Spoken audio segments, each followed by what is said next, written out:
প্ৰাণৰ শিল্পী জুবিন গাৰ্গক চিৰকাল জীয়াই ৰখাৰ প্ৰচেষ্টা। জুবিন গাৰ্গৰ নামত গঠন হল ট্ৰাষ্ট। ৰাইজৰ বাবে উচৰ্গা জুবিনৰ সপোনৰ সাৰঘুলিৰ ঘৰখন। পুৰণি ফ্লেটটোতে জীৱন কটাব পত্নী গৰিমা গাৰ্গসহ পৰিয়ালে। জুবিন গাৰ্গৰ সপোনৰ ঘৰখন নিয়োজিত হ'ব ভাল কামৰ বাবে। প্ৰাণৰ শিল্পী জুবিন গাৰ্গ আমাৰ মাজৰ পৰা কায়িকভাৱে নোহোৱা হোৱাৰ পিছত প্ৰথমবাৰৰ বাবে সংবাদমেলৰ আয়োজন কৰিলে পত্নী গৰিমা শইকীয়া গাৰ্গে।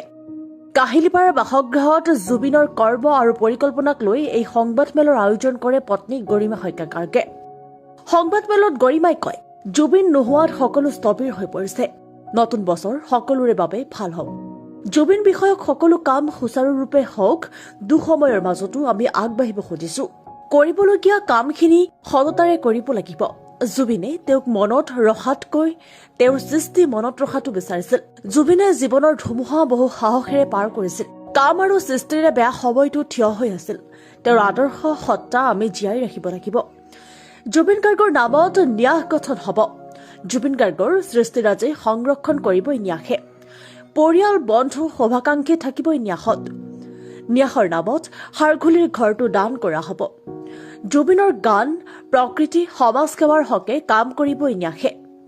এই ন্যাস পৰিচালনা কৰিব খুৰা মনোজ বৰঠাকুৰ, পাৰ্থসাৰথী মহন্ত, গৌতম শৰ্মাই।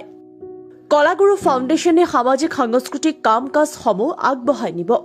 অভিনয় আৰু কলাগুৰু ফাউণ্ডেশ্যন থাকিব এই ন্যাসৰ অধীনত।